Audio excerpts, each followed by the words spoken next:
কোরআন যদি ক্ষমতায় আসতো, আল্লাহর কোরআন দিয়ে যদি রাষ্ট্র চালানো হতো, মেম্বার সাহেব যদি কোরআন দিয়া তার ওয়ার্ড চালনা করতে পারতেন, কোনো কলাচোরের বিচার হইতো না। কলাচোরকে ডেকে বলতেন, কি চুরি করছো? কলা। কিসের কারণে? পেটের অভাবে। যাও। এর বিচার হতো মেম্বারের। কেন? মেম্বারের কারণে ওই ওয়ার্ডে কলা চুরি হলো, তার মানে মেম্বার তার পেটের ক্ষুধা মিটাতে পারে নাই। বিচার হতো মেম্বারের। এটা হলো কোরআনের বিচার। কিন্তু মেম্বার আজকে উল্টোভাবে কলাচোরের বিচার করে। আপনাকেও মেম্বার না,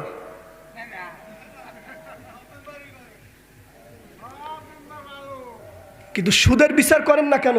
মেম্বার সাহেব, সুদের বিচার করেন না কেন? সম্মানিত চেয়ারম্যান সাহেব, সুদের বিচার কেন করেন না? কারণ আপনি তো তার টাকা ছাড়া চেয়ারম্যান হতে পারেন না, আপনি তো তার কাছে ধরা। গীবতের বিচার কেন করেন না?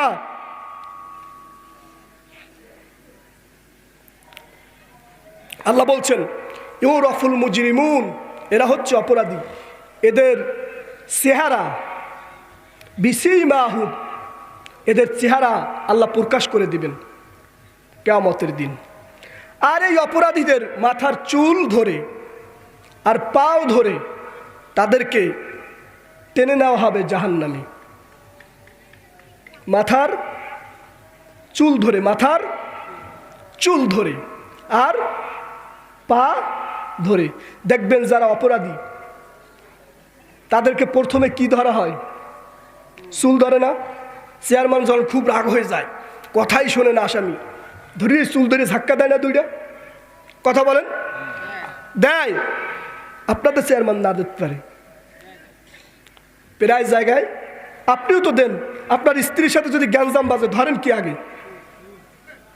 এইবার এটা ভালো করে বুঝছেন, চেয়ারম্যান এটা ভালো করে বুঝেন না।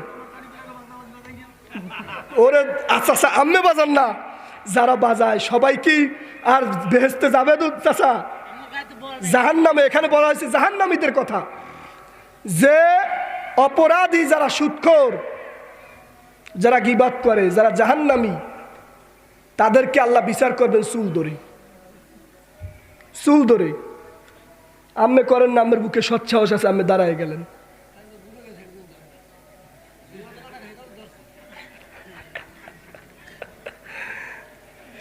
মানুষের স্বভাব চুল ধরে বিচার করা।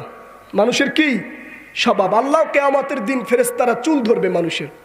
আর দেখবেন বাগেরহাট করে বেশিরভাগ মানুষের পায়ে কি থাকে? বেড়ি দেয় না? এই বেড়ি কাদের দেওয়া হয়? কোর্টে যাবেন, কাদের দেওয়া হয়? আল্লাহ কিয়ামতের দিন অপরাধীদের পায়ে বেড়ি দিয়ে নিয়ে যাবেন। সাজার আসামিদের বেড়ি পরানো হয়। হ্যাঁ, শুনছেন? দেখেন নাই? আমি নিজে দেখছি, আমি দেখছি সব আলেমদের পায়ে বেড়ি। আপনারা দেখছেন ডাকাতদের পায়ে, আমি দেই নি তা, আমি সব দেই। যেমন আজকে মামুনুল হক, তার পায়ে বেড়ি। কোন? সে আজকে বেড়ি পরা অবস্থায়। যেহেতু বেড়ির আলোচনা আইছে, এই জন্য নামটাই বলে ফেলছি। বেড়ি আছে না? আছে। তার মানে কি সে ডাকাতি করছে? ডাকাতি করছে? এমনি পড়াইছে।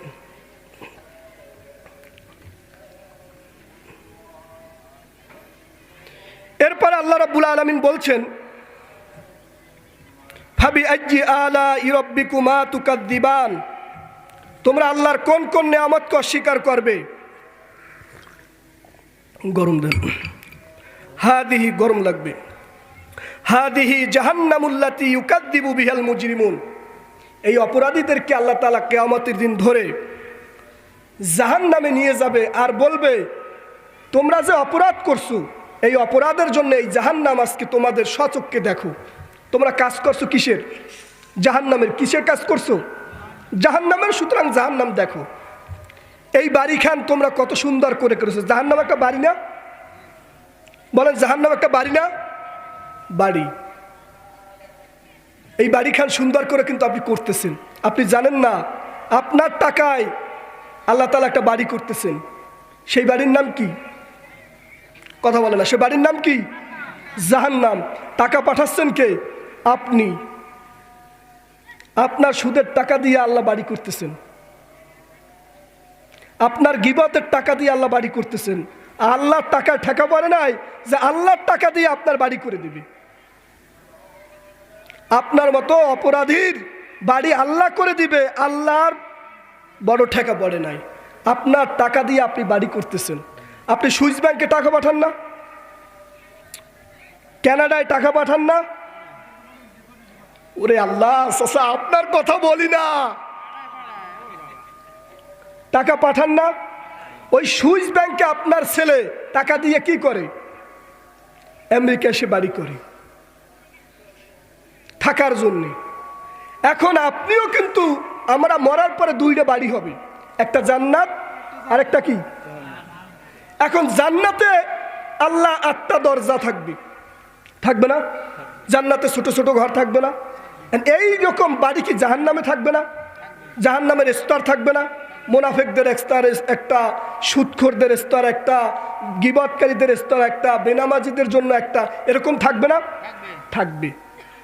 এখন এই জাহান্নাম যাদের জন্য আল্লাহ তৈরি করতেছেন, যদি আপনি জাহান্নামের কাজ না করেন তাহলে কি সেই বাড়িখানে থাকতে পারবেন? তাহলে সেই জাহান্নামের কাজ করা লাগবে না? কি করতে রাজি সবাই জাহান্নামের কাজ? কয় হয় হয় না, কয় হয় হয়, সবাই রাজি? কয় হয় হয়।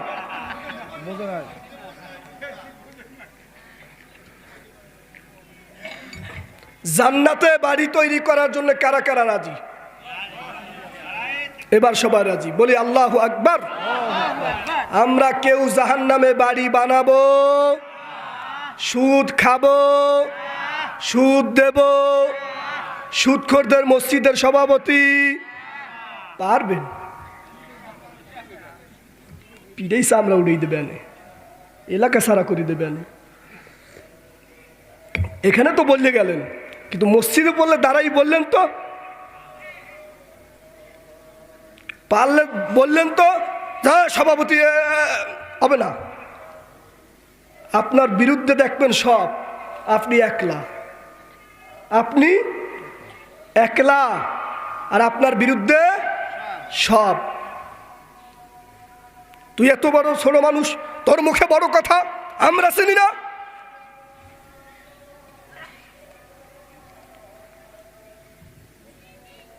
অত সোজা না যে জাহান্নামে বাড়ি করতেছে তার বাড়ি করতে দেন। একটা না 10টা করুক, 10টা না 12টা করুক, আমার কাজ আমি বলে যাচ্ছি। আমি আজকে সুযোগ পাইছি বলে যাচ্ছি, তুমি ঢক করে বাড়ি বানাও, তাতে আমার আসেও না যায়ও না। কিন্তু আপনারা যারা জান্নাতে বাড়ি বানাবেন তারা সুদ বর্জন করবেন, গীবত বর্জন করবেন, এই 2টা বড় পাপ বর্জন করবেন। শিরিক বর্জন করবেন, সুদ বর্জন করবেন, গীবত বর্জন করবেন। বড় বড় পাপ যেগুলো আছে এগুলো বর্জন করবেন, দেখবেন আল্লাহর রহমতে জান্নাতে বাড়ি এমনি এমনি হয়ে যাবে। কিন্তু এইগুলা চালু রাখবেন।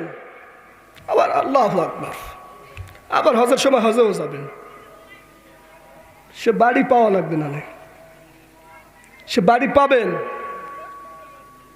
ওই না বেনামাজিরা তো জাহান্নামে যাবে 1 নাম্বার বাড়িতে, বেরোজগার তারাও যাবে। আপনার জন্য বাড়ি একখান আল্লাহ বানায় রাখতেছেন, সেটা জাহান্নামের তলদেশে। কোন দেশে? একেবারে মুনাফিকের স্থান যেখানে, ওইখানে বাড়ি একখান রাখছে।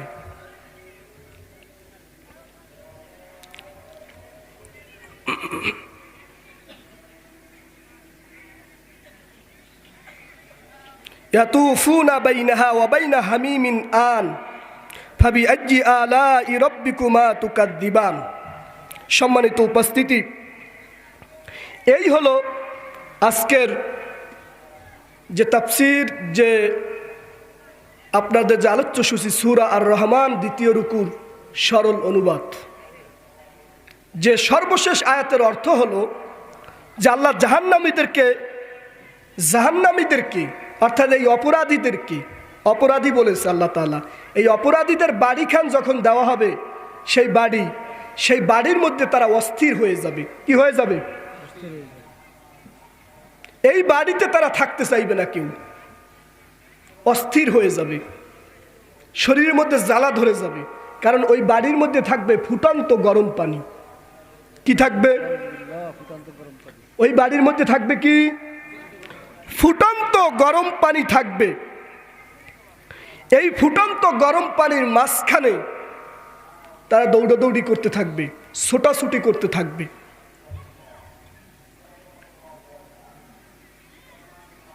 গরম পানি খাইতে যাইতে রাজি আছেন? জাহান্নামের গরম পানি আল্লাহ যেন আমাদেরকে না খাওয়ায়, সবাই বলেন আমিন। এত দেরি করে অর্থটা করলাম কেন?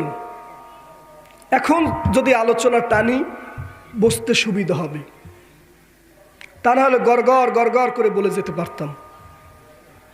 এখন তো বুঝলেন যে আজকের আলোচনা কি, এখন তো বুঝলেন না? বাস, বুঝছেন যখন চুপ করে বসেন আর শোনেন।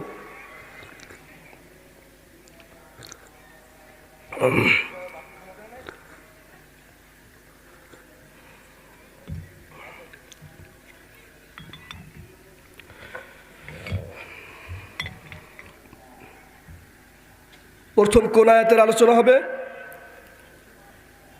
বলেন সবাই, কোন আয়াতের? 25 আয়াত। 25 আয়াতে কি আছে সবাই বলেন, পড়েন সবাই। ফাবিআইয়ি আলাই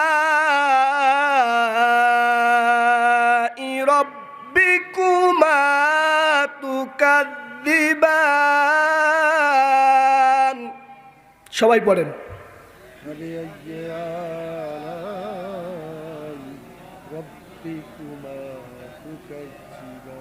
আবার পড়েন, সবাই পড়েন।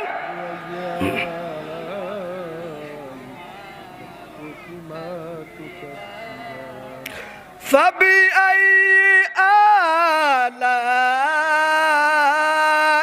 রাব্বিকুমা তুকাযযিবান।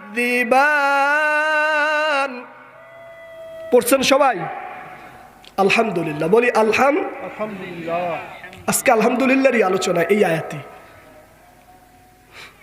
তোমরা আল্লাহর কোন কোন নিয়ামতকে অস্বীকার করো, তার মানে যারা আল্লাহর নিয়ামতের শুকরিয়া আদায় করে না তারাই শুধুমাত্র নিয়ামতের অস্বীকার করে। কথা বলেন। আল্লাহ নিজে বলেছেন, লা ইন শাকারতুম লা আযীদান্নাকুম ওয়া লা ইন কাফারতুম ইন্না আযাবি লাশাদীদ। যারা আল্লাহর নিয়ামতের শুকরিয়া আদায় করে তাদেরকে আল্লাহ নিয়ামত কি করেন? আর যারা আল্লাহর নিয়ামতের শুকরিয়া আদায় করে না, কুফরি করে, তাদের জন্য রয়েছে কঠিন শাস্তি। এখন আমরা সবাই আল্লাহর নিয়ামতের শুকরিয়া আদায় করি, সবাই সমস্যারে বলি আলহামদুলিল্লাহ। আমাদের এই হায়াতটা কে দিয়েছেন? আল্লাহ। আমাদের এই হায়াতটা কে দিয়েছেন? আল্লাহ। হায়াতের শুকরিয়া আদায় করতে হবে না? বলি আলহামদুলিল্লাহ। এই হলো আজকের আয়াতের তাফসীর আলোচনা। এই আয়াতের একটা আয়াত পড়াইছি, এই একটা আয়াত শেষ করব যতক্ষণ সময় লাগে। এই একটা আয়াত শেষ করব 26 ধরব, 26 নম্বর আয়াত শেষ হবে 27 হবে, 27 হবে 28, এরকম প্রত্যেক আয়াত পড়বেন আর আমি শুধু বলে যাব। ধৈর্য ধরে শুনবেন তো। তাফসীর মাহফিল দেন, কিন্তু তাফসীর বুঝবেন না, বুঝতে হবে সুন্দর করে।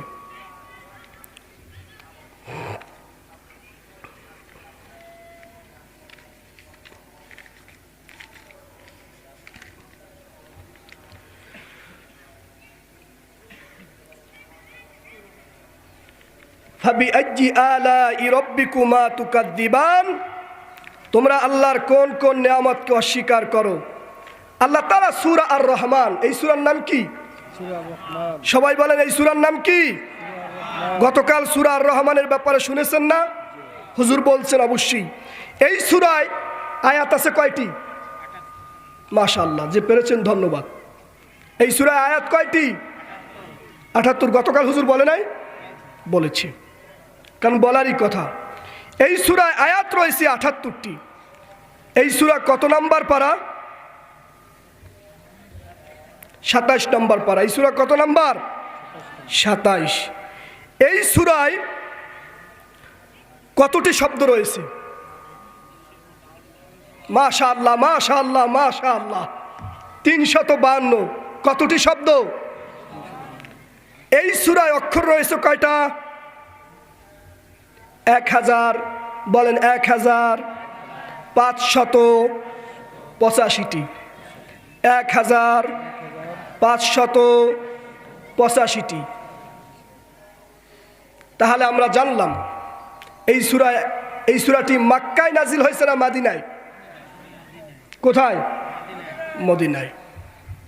352টা শব্দ, 1585টি অক্ষর।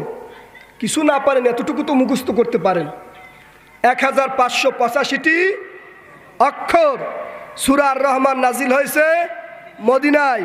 352টি শব্দ, 27 নম্বর পারা, সূরা নম্বর 55। সূরা নম্বর কত? 55। প্রিয় নবী জনাবে মুহাম্মদুর রাসূলুল্লাহ সাল্লাল্লাহু আলাইহি ওয়াসাল্লাম তাফসিরে ইবনে কাসিরের মধ্যে পড়েছি, হুজুরে করিম সাল্লাল্লাহু আলাইহি ওয়াসাল্লামের কাছে কায়েস বিন আসেম আল মুনকি তিনি এসে বললেন, ইয়া রাসূলুল্লাহ, ইয়া হাবিবাল্লাহ, আপনার উপরে যে কোরআন নাজিল হয়েছে সেই কোরআনের কিছু অংশ আপনি আমাকে তেলাওয়াত করে শোনান। রাসূল করিম সাল্লাল্লাহু আলাইহি ওয়াসাল্লাম কায়েস বিন আসেম আল মুনকি পবিত্র কোরআনুল কারীমের সূরা আর রহমান 1 থেকে 78 নম্বর আয়াত তেলাওয়াত করে শোনালেন।